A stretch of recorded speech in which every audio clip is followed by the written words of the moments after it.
better place than me to explain how that kind of thing is happening in the construction industry. Are people still building things the way they are, or are they using technologies to really kind of, get it done?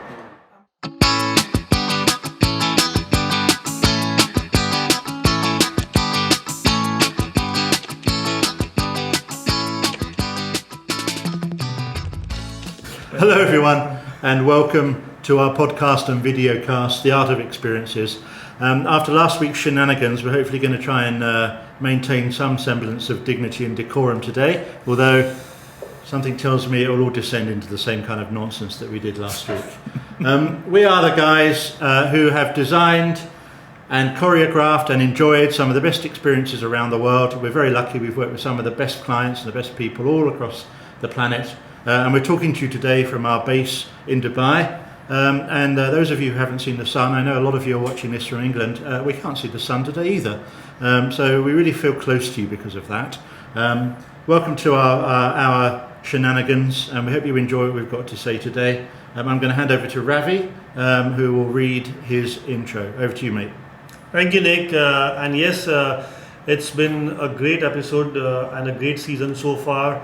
And today is our episode number 3, and we will be discussing in our new series, The Art of Experiences, everything which is about future experiences. We are Nick, Ravi and Arjun. We are designers, we are architects and techies, but above all, we are on a journey to tell the wider world why some experiences work and some do not.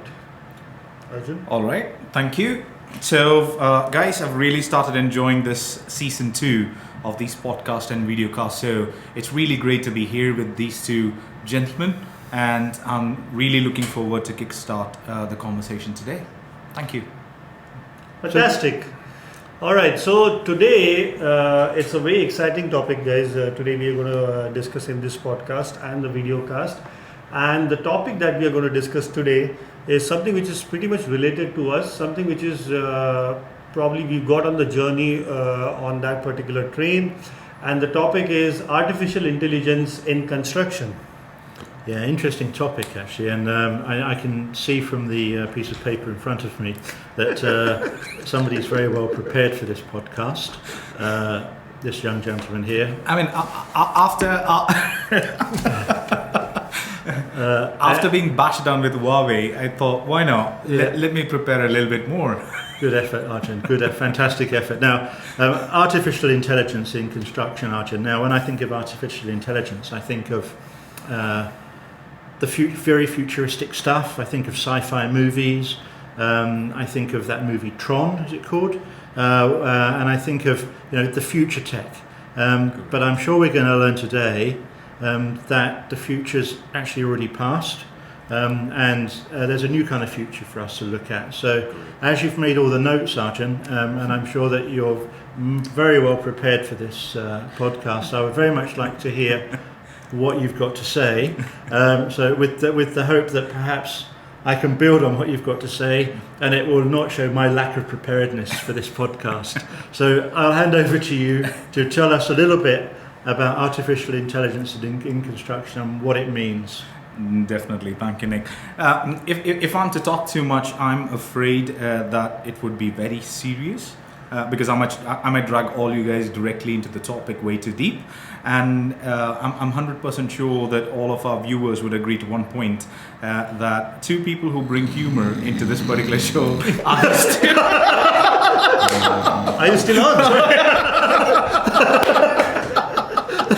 That's exactly what I was talking about. What are you talking about? What are you reading? I was not reading at all. This is not Wikipedia, guys. Look who's talking about that. I don't know if you guys have had the opportunity yet, but if you have, or you haven't, go and listen to our podcast, KFC versus Burger King. Yes. Ravi, you can hear him reading beautifully from Wikipedia. Now, I know it's a bit of a tried and tested joke, but Ravi, he's known for his reading skills. Some people are just not happy. Arjun, I'm sorry, I fell asleep. Oh, So, before we get into artificial intelligence and what exactly it is, what I would like to start with is to tell our viewers what artificial intelligence actually means. A lot of people would know it in like you said, somebody would have seen it in the movie, somebody would have seen a documentary on it, somebody would have read an article on it, but basically when a machine starts doing what a human is supposed to do in terms of problem solving or learning. That's what you call artificial intelligence in a layman's language. Okay. So that's where it all starts. Now, when it especially comes to construction, there are two big words that's been thrown in a lot these days. One is artificial intelligence, which is what I explained right now, and the second one is machine learning. So usually when you have a machine doing a certain job for you, there has to be a program behind it. But when it starts programming in itself, or when it starts performing certain things without having a deliberate code or a program behind it, when it's learning from a set of data that's been provided to it, that's what we call as machine learning. Okay. So these are the two major terms that's been used heavily in construction these days.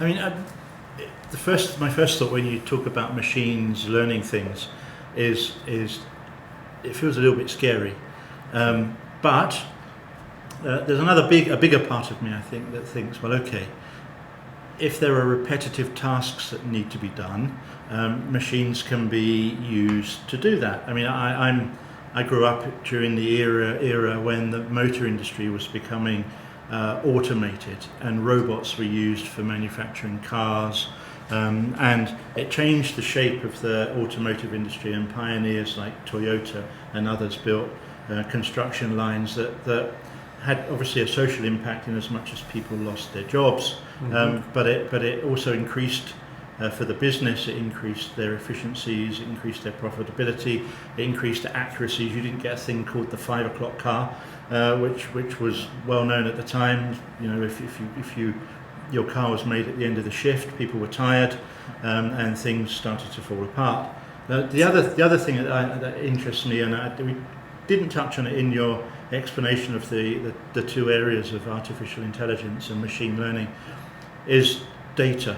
Now, those of guys that know me know that I'm big on data, and whenever technology is used, we can use that technology to gather data, and that gives us information on what's really happening. So the difference between reality and perception is sometimes very different, and it enables us to break down processes and systems and reinvent them to be more efficient.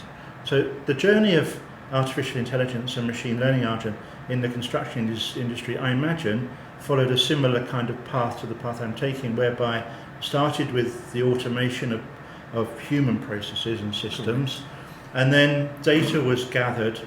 Actually, I've done a lot of research, don't I, on this? I'm just making it up as I go along. A lot of research. I'm not actually. I did do some research.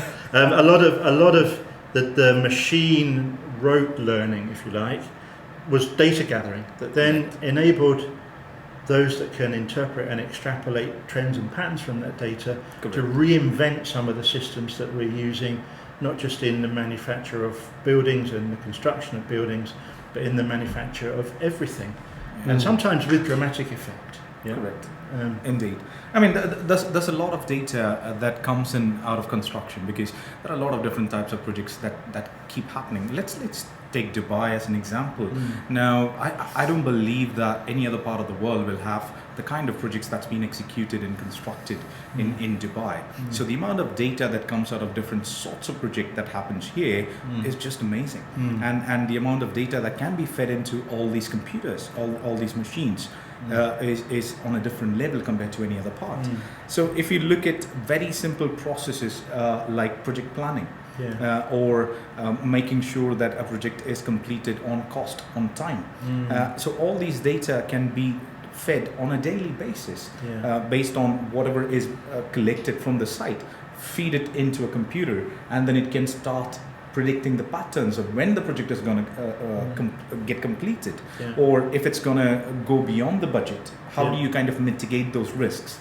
So all these things can then be collected back and used for ensuring that the project gets completed on time, within cost, within budget, all of those things. But rather than going pretty deep into AI in construction, one of the, I'm sure both of you would agree with it, AI is only part of one of the emerging trend in construction these days. It is a buzzword, isn't it? A buzz letter. Exactly. 2 letters. Yeah. Exactly. So a lot of people do understand what AI is all about, but it's a very core subject. It's a very dry subject for people who do not like it.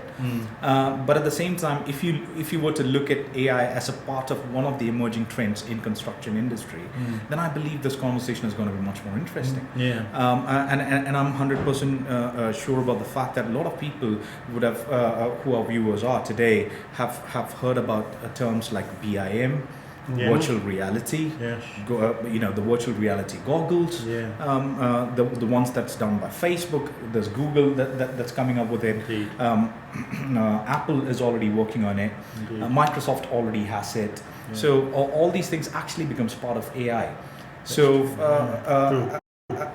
virtual reality, augmented reality are all becoming part of the construction industry these days. It's interesting because what you're talking about, Arjun, is the way technology has kind of crept from the kind of rote learning that I was talking about into the design and process and development of things. Indeed. So with virtual reality, you can see things before they're made.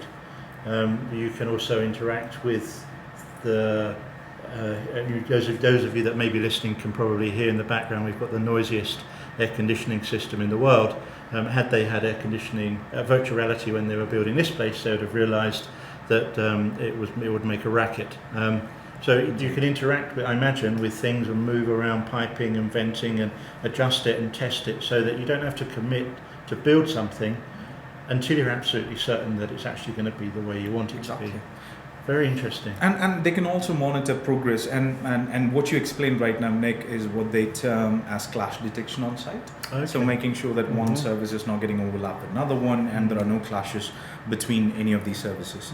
But I would like to take one step backwards. When we are talking about the emerging trends, one of the key things, I want to take everybody back into the day when we used to go and do a survey of a site. Yes. We literally had to go there with tape measures and whatnot, and stand there and do physical measurement of site. Now the technology has moved forward so much that now you have digital meters, you have laser measuring tools, you have GPS tracking measuring devices, wherein if you're measuring a large plot, you can actually hold the device and walk through the periphery of the site, and it'll give you the CAD drawing of the area that you just covered, along with the area and rest of the things that goes with it. That's interesting. Based on the little bit research that I did on Wikipedia, so I think artificial intelligence has been in the industry for quite some time. But as you said, Nick, artificial intelligence today is a buzzword for all the technology that is used in construction. But if you go talk about BIM or the building information modeling, or if you talk about parametric, they have been there for years now, and architects have been using that for very many years to actually create their designs, and not only to create their designs, but also to make sure that those complex designs are converted into tangible construction assets. Now, talking about AI in construction, the use is so varied. We can bring in efficiency in your project tracking. We can bring in efficiency in your cost overruns. Typically, if it's a big project which overruns into 2 or 3 or multiple years across, if you see the history of big projects which have gone into multi years, it actually the budget is always overrun. Through the data that we collect, and again, data is the king over here, because artificial intelligence is nothing but algorithms which have been written by humans, and they have been written by humans based on the information that they have at that point of time. And now, and that is then that becomes efficient as we feed in more and more data into it. and that's where the machine learning part comes into picture, wherein cognitive skills are developed by the artificial intelligence software, and then it can actually start doing your task which a human can do.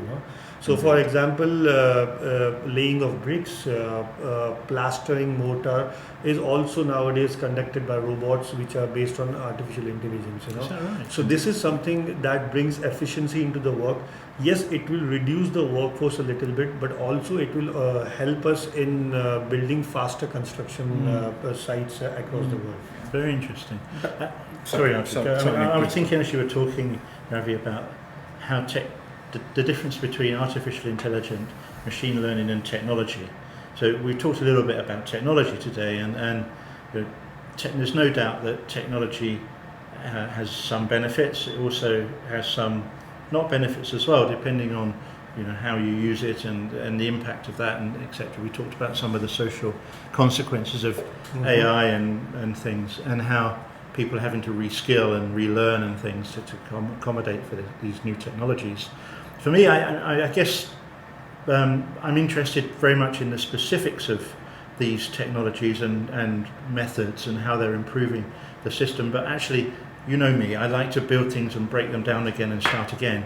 And one of the things that particularly interests me is how AI technology and machine learning is completely redefining the whole process. So what we're not saying is, here's our construction process, and actually what can we do with technology and how can we fit it in step 1, step 2, step 3, step 4.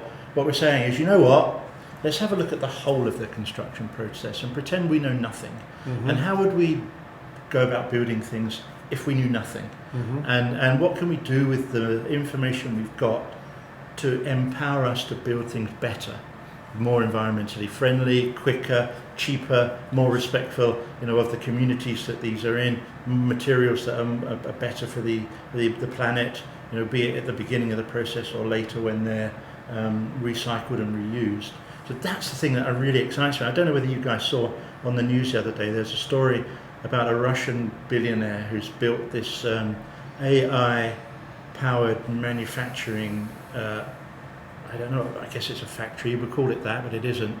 And he's got a concept of using microfactories and connecting together these small manufacturing pods together and using machine learning and using artificial intelligence. He's building the next generation of vehicles, not just in the way we used to build them. He's looked at everything. He's looked at materials, he's looked at processes, he's looked at the systems, he's looked at the recyclability of the material, waste, he's looked at energy consumption, etc., etc., etc. And this company is now worth about $8-9 billion. And I read the other day that they have a contract with, I think it's UPS, to build all of their electric-powered vehicles in the future. Now, okay, they're not constructing buildings, but this is an example of how technology has been used to completely redefine the way things are done. And I'm curious, Arjun, I mean, you and Ravi are probably definitely better placed than me to explain how that kind of thing is happening in the construction industry. Are people still building things the way they are, or are they using technologies to really kind of, get it done? I think both these scenarios are actually happening as we speak. Now, if we were to look at India, for that matter, you will find projects where all these new tools, new technologies are implemented based on the scale of the project, based on the timeline, based on what standards they want to achieve from that particular project, to residential projects where none of these is being done.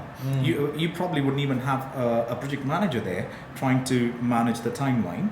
What you would have is a head mason who would tell the client, I can finish this off in 6 months or 4 months. And he would just start laying bricks one or the other. And at the end of 4 months, the client would be like, where are you? He's like, I'm still 1 month away. So so both of these projects are happening, but it all depends on the kind of, the type of project that you're doing and the scale of the project and who is driving that particular project. Like, for example, if you're talking in terms of technology, and speed of construction, accuracy of construction. Dubai is famous for the 3D printing technology. Yeah, yeah. In 2016, they had the first office, which is completely 3D printed, Wow. which was about 2,700 square feet or so in the Emirate Star complex. Wow. And that was the start of it in Dubai, wherein you prefabricated components, brought them to site, assembled it, and finished the project off pretty quick. Now, today, Dubai again holds the Guinness World Record for the biggest project which is 3D printed on site. Is that right? Yeah, which is Wow. about 640 square meter of space, Wow. and the structure stands about 9 meter tall.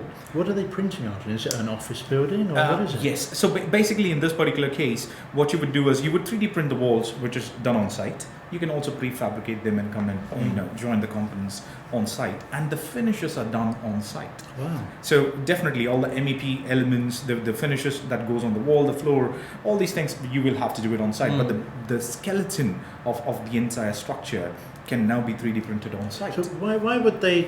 I haven't seen it. It sounds amazing, Arjun. I've seen that construction companies are able to print now, and are able to print in all sorts of different materials. I mean, we have our own 3D printer coming here, which we'll share with you at some point, and you'll see, you can see the chaos that we have. We're trying to learn how that thing works, not least how it goes together, which I think could be quite interesting challenge in itself.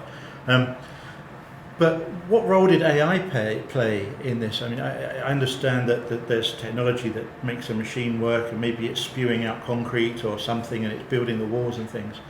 Did AI play a role in that, or was that machine learning, or how did they go about doing that? So it all would start. AI doesn't have much of a role in this particular one. It's more got to do with robotics. Okay. Because that's also one of the emerging trends in construction these days.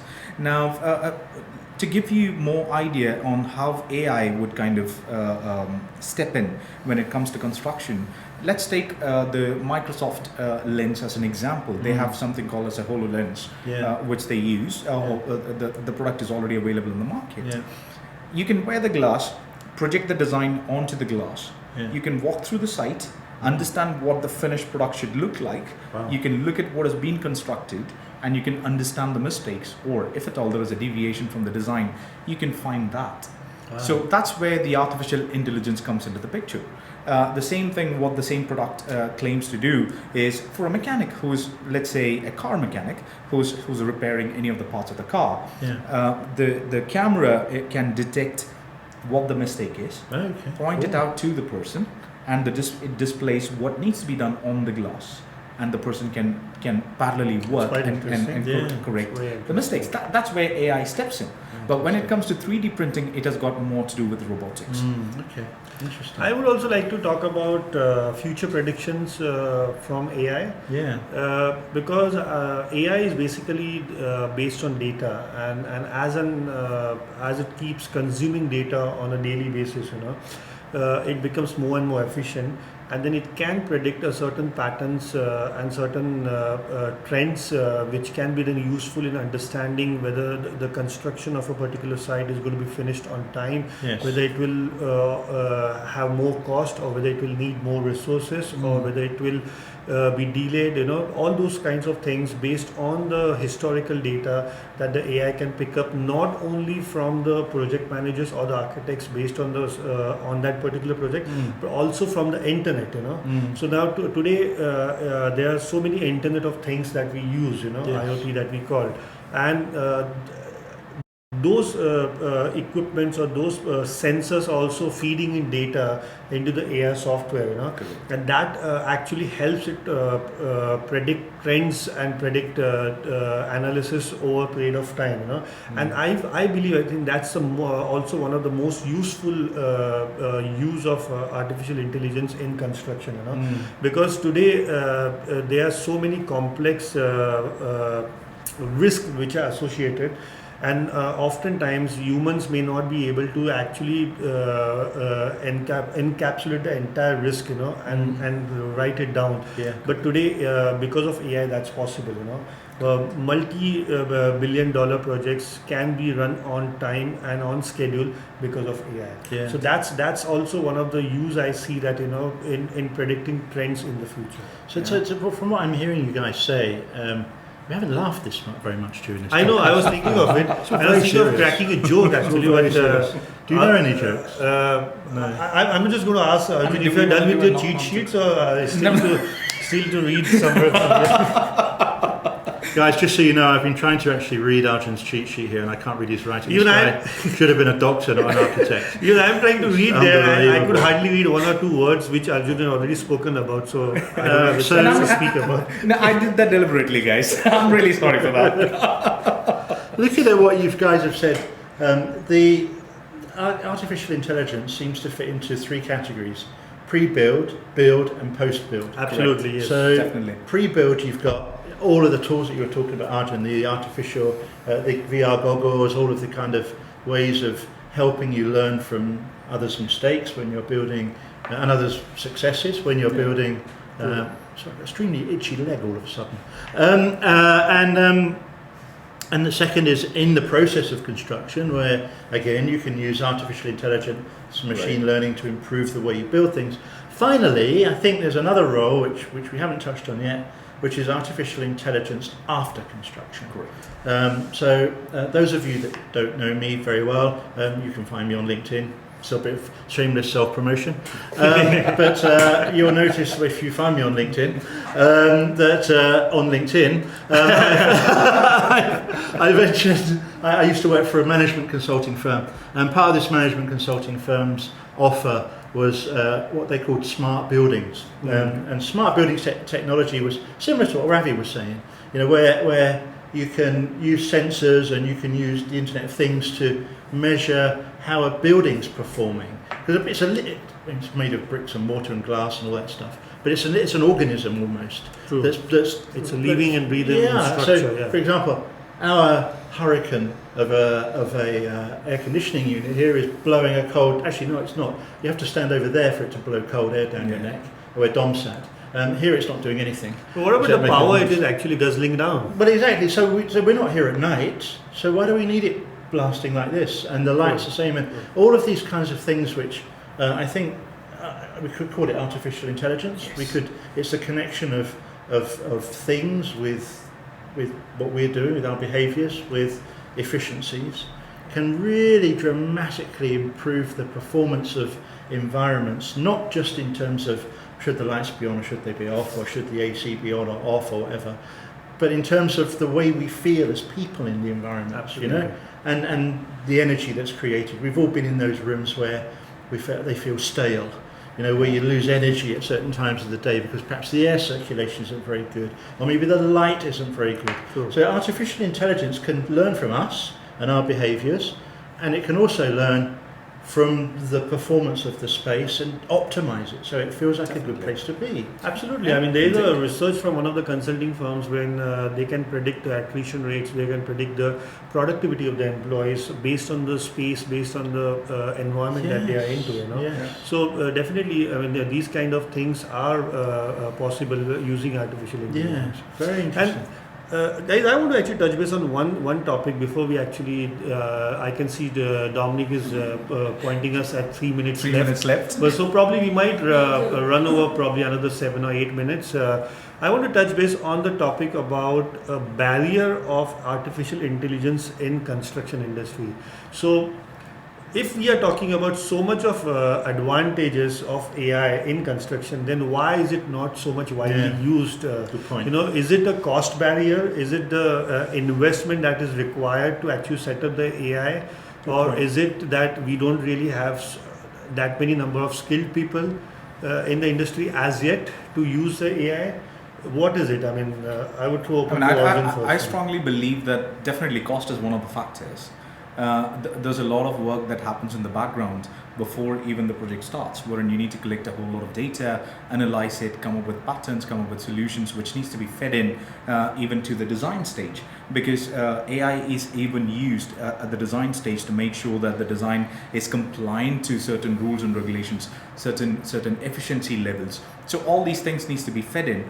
But what we all need to understand is there is a certain level of skill that the person needs to have, the organization needs to have, the infrastructure needs to have to receive all these data, process it and put it back into the system.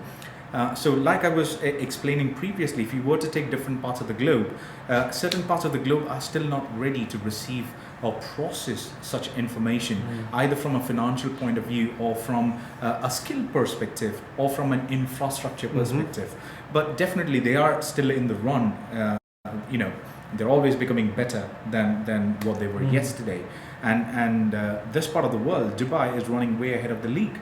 So here, it's not a problem for such data to be gathered, to be processed, to be put into the design or the construction scheme and deliver better results out of it. So I believe it's a combination of the financial side as well as the skill of the people involved in it. Arjun, it's not the data though, open source data. I mean, it seems to me that first of all, if you look at the construction industry, you mentioned earlier about the building of homes, and how this new AI technology and the machine learning technology is helping people build better homes and things.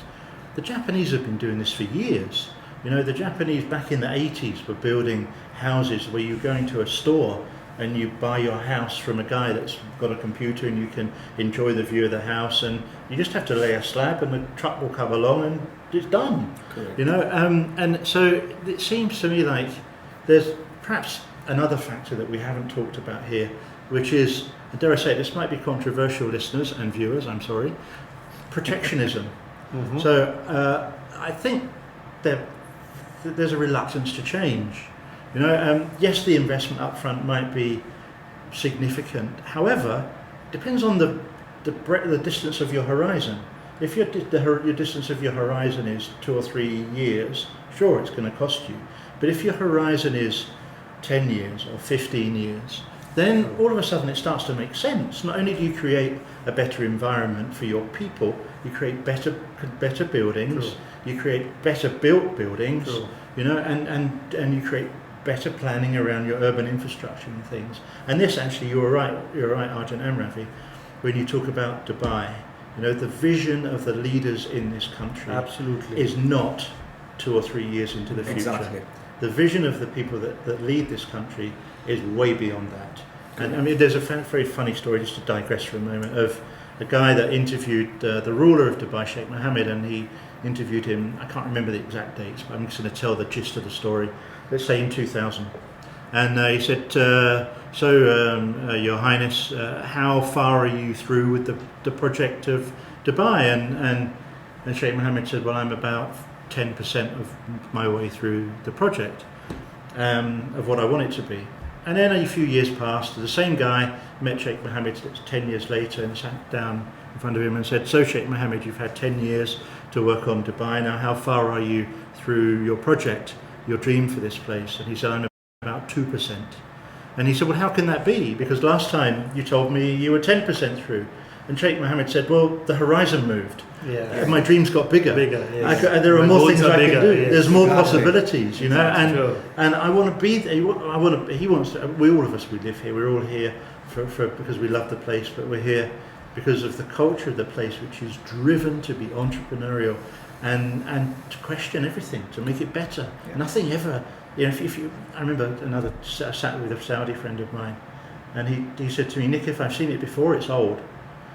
And that's the kind of energy that you get from these places, and this is why I think, when I look to the future personally, I think yes, there's protectionism, but the protectionism tends to be more from what I would call the old world rather than the new world. And the new world is full of young, vibrant, hungry people who are going to go out there and they're going to smash it out of the park. Yeah. And those people that are sat there wondering at the moment are going to, in 10 or 15 years' time, be looking at places like this thinking, wow, what just happened? Yeah, how did you do it? Yeah. So I don't know, Arjun, I mean, that's how I feel about it. I think AI is actually going to change the way our industry functions. And if you want to adapt to the way AI actually works, we need to also change the way we work. There is a set pattern where architects, designers, construction managers, project managers work, and they need to change that typical or the historical way of working. They need to adapt, or they need to integrate AI within their daily working. And that's where the adaptation of AI on a larger scale will be possible. Do you not think they are though, Ravi? I mean, look at Zaha Hadid, look at Norman Foster. I mean, these guys, there's a Zaha Hadid building here in Dubai. If you guys haven't seen it, check it out online. It's amazing. And that construction that she built just wasn't possible 10 or 15 years ago. And all of a sudden, she's built this incredible building, or her people, or whoever built it, she designed this incredible building, which defies the laws of gravity. How did they do it? They did it with artificial intelligence, and they figured out all this stuff without having to actually build a mock-up of it full size and test, the forces and things. They just did it, and it's already there. It's already happening. Nick, that's why they are the leaders in the construction. But on the mass scale, when you talk about an industry, the industry still needs to actually adapt full-fledged to the artificial intelligence learning. And that's where I was coming from, where you need to actually adapt the way you actually function on a daily basis, and that's where it comes that AI can be adapted in construction. I mean, there's a lot of upskilling that you have to do to broadly accept a lot of AI standards into construction. But at the same time, like the right example that you mentioned, Zaha Hadid is one of the pioneers of changing how you design or how, the kind of forms that she used to come up with. Imagine an architect having to sketch that form with your hand and doing a hand drafted sheet to be released for site construction. Just not possible. And working out the forces, Arjun, as well, and the mechanics of it. The kind of detailing that they will have to do on paper, and still the people on site wouldn't even understand what needs to be done. So technology has gone so far ahead that it's actually opening up a lot of possibilities for designers to present their ideas, to come up with different way of designing things, different way of constructing things. I think it's a question about whether you want to embrace it or not. I don't think we have any choice. I think going forward, we have to embrace it. You're either on the bus or you're not. I think if you're not on the bus, then you're not on the bus. I mean, how many industries do we know where this is happening? You will be obsolete in no time. Look at the finance industry, okay, as an example. Either you change or you die. And it's the same with this. Either you change or you die. Now, we're not saying, okay, every construction company in the world rush out and go for AI. What we're saying, I think, is there's 3 pillars that you need to look at: pre-construction, construction, and post-construction. And there are small things you can do that start you on the journey to being better. Just incremental changes. Incremental changes. Yes. That's the way forward. And that would put you on a completely different path of efficiency, of being a better company, better employees, better satisfaction, better clients in just a matter of a year. You improve 1% every day. Well, that's what we're trying to do in our work, isn't it? Exactly. I mean, and again, another shameless plug as Dom's flashing the -7 minutes at me. Anyway, I'm going to talk for a bit longer. Sorry, Dom. I'm known for talking too much. That's what we're doing in our role. I mean, we're constantly and striving and pushing the people that we work with to think of new and better ways of doing things. To think of new and better ways to deliver projects faster, better, and with greater value. So and I think that there's so much opportunity. Anybody that sits back and thinks, oh, well, the world is finished, everything's done now, we know how to build buildings, we've been doing them for the last 5,000 years, is a dinosaur. Get with the program, reinvent everything, and make it better. It's the only way. It just reminds me of this analogy, Nick, about Kodak, The world leaders at one point of time, they were wiped out almost overnight, by the digital invasion which happened, And Nokia, and BlackBerry, It says the history is littered with these people. Blockbuster, the video company, is littered with these companies that were amazing, but they just didn't roll with it. So today it's the same thing, construction industry on a cusp of change, and if people do not get onto it, they're going to be left behind, or they're going to cease to exist. Before we go into our outro, because we're now minus 8 minutes, Arjun, you've made all this effort to do this beautiful sheet here with all of these notes on it. Please tell us. I don't think we've covered everything. No, we've covered probably about 90% of it. Have we? Yeah, we have. Oh. Excellent. I basically write it down so that I don't forget the points. I was going to ask you, if you are finished reading your cheat sheets, then we can move on to Talk about the popcorn and the pencil flat. Unfortunately, both these gentlemen are just not happy with the fact that I'm prepared. Prepared with the cheat sheet. All right, guys. Shall we? I hope you guys have enjoyed it. Dominique, I hope you've enjoyed it. I know you've been sat there. Poor old Dom's freezing today. The air conditioning's a little bit too powerful for us, so we need some artificial intelligence in our studio, please. Have a word with our landlord about that. So I'm going to read the outro. I'm looking in that direction because it's up on the big screen. So thanks very much for listening to The Art of Experiences with Nick, Ravi and Arjun today. I hope you've enjoyed our conversation. Thanks to our producer Dominique for putting this together and working extremely hard to push us out on all of the channels. I know that I'm stealing someone's thunder here at the end. Actually, it's me. But don't forget. Check us out on YouTube. If you search for The Art of Experiences, for some reason you have to write -Ravi, -Nick or -Arjun. I'm not sure why. I think that must be. I don't know. Anyway, and then you can find us on all the usual podcast channels like Apple and Spotify and Amazon and Google and a bunch of others I've never heard of, but people seem to like them. Something called Deezer, whatever that is. But we're on it. So thank you very much for listening today. I'm going to hand over to Ravi, who's going to do his bit, and then over to Arjun to wrap up. But from me, thanks very much, guys. Really enjoyed this week, and I look forward to speaking to you next week. Yeah, definitely, Nick. I think we enjoyed this pretty much intellectual conversation, so to say, and it was pretty much fun. Although I think the jokes were a bit less, but I think we went through it. So, guys, if you enjoyed our show and if you like it, please leave us a review below. And as Nick said, I'm going to repeat the same thing again. Please like us on the YouTube channel. It's going really well. People are liking it. People are leaving us comments and reviews below. So please do that as well. Thank you. Thank you, gentlemen. So that was a wonderful conversation that we had. I do agree to what Reverend said. A bit lesser jokes, a bit dry, but unfortunately that's what the topic demanded. But hopefully next week the topic that we're going to come up with is going to be filled with a lot much more experience and jokes. Well, do you know what? I don't think it was dry at all, Arjun. I think we'd understood the data. I think we'd.